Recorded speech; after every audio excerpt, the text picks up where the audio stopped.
Hi, my name is Ariel Dodson, and this is my journey on recovering from borderline personality disorder.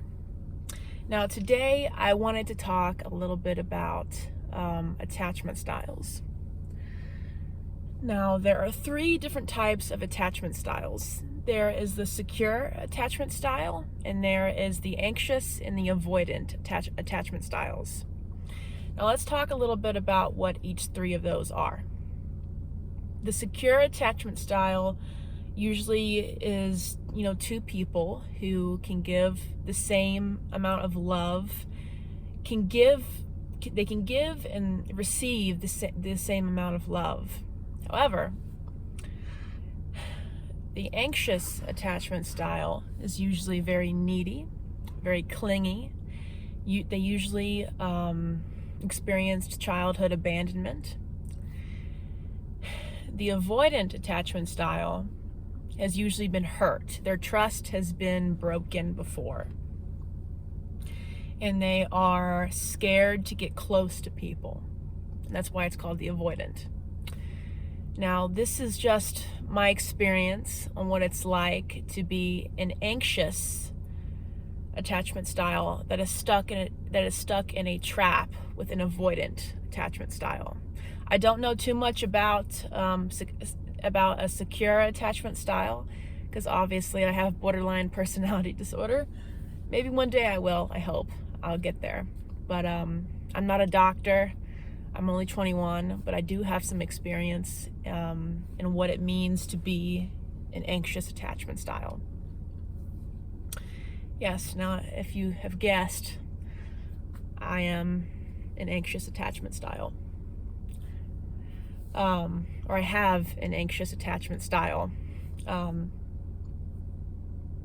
my experience is often that anxious and avoidance attract each other. As funny as that is. Now, I have spent a good few years, the past few years of my life, stuck as an anxious that was in a trap with an avoidant. And I can't dare to even explain the pain and the panic that it causes to be in that kind of relationship with someone. It is traumatic, to say the least. And avoidance, their trust has been invaded at some point in their lives. And so, they want love, but they're scared of love. In an anxious attachment style, they have very low self-esteem. So they chase, they're needy, they're clingy. And there was one time in my life where I was stuck in a trap with an avoidant, and I spent so much of my time stuck in that anxious cycle. And it's one of the worst pains I could ever experience. I was stuck in one of those traps for quite a while, and I was scared to death of this person. I was stuck in a trap with an avoidant, and I was scared to death of them. Now, this person never laid a hand on me. They never threatened me. They never raised their voice at me. They usually, most of the time, mostly all of the time, they were very patient and very calm with me. So how can you be scared to death of somebody that, has never hurt you, has never been physically abusive, has never threatened you in any way? Well, let me explain. I was scared to death of this person because they had left me in the past and they had come back.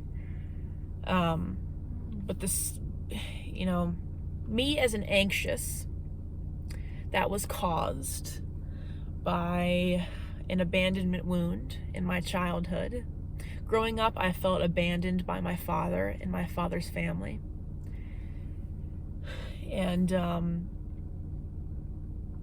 so when I got into this form of relationship with this avoidant, I came from a place of being very clingy and, low self-esteem. And when they left, the scars that had on me, the impact that had on me were so stunning, and it was so traumatizing. It left me in this loop for several years of my life where it was almost like,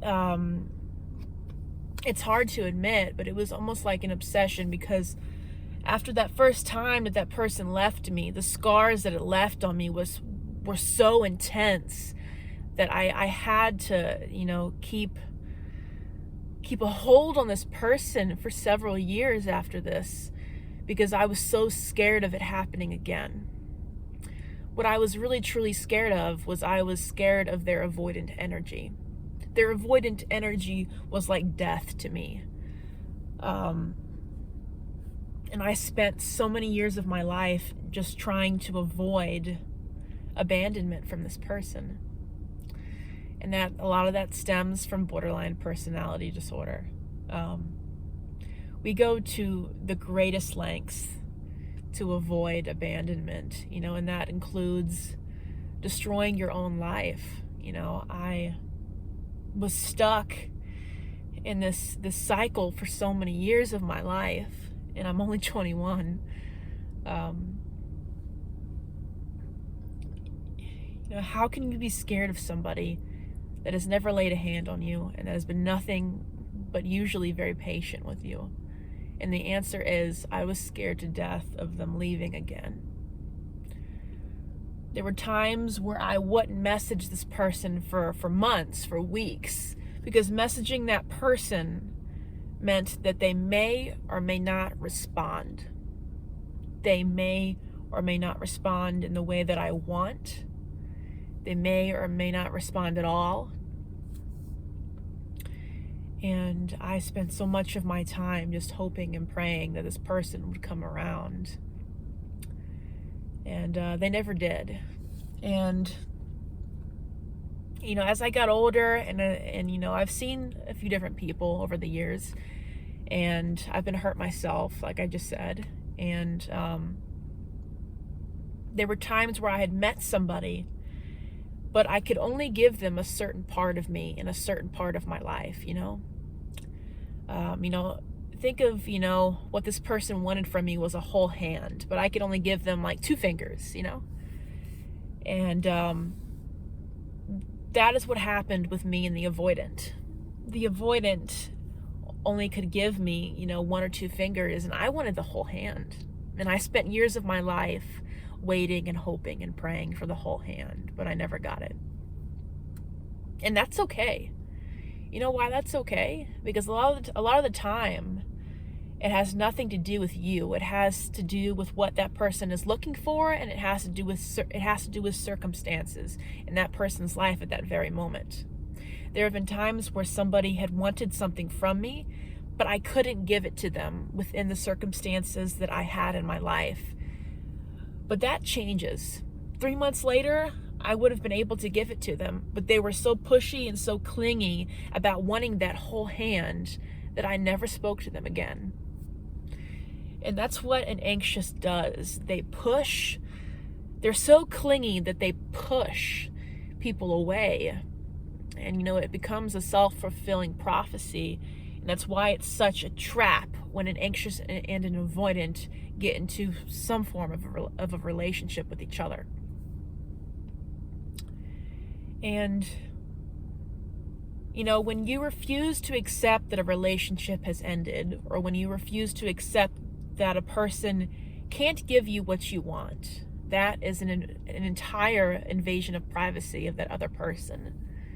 When you're, making, a lot of the times anxious attachment styles, they make threats when, an avoidant wants to leave, or when an avoidant can't give them what they want, because it causes such emotional chaos in us that we use manipulative tactics. As I've said many times before, there have been many times in my life where I was manipulative and I didn't even realize it. Because I truly felt in that moment, I felt the terror. And I felt the need to say, hey, I'm going to hurt myself.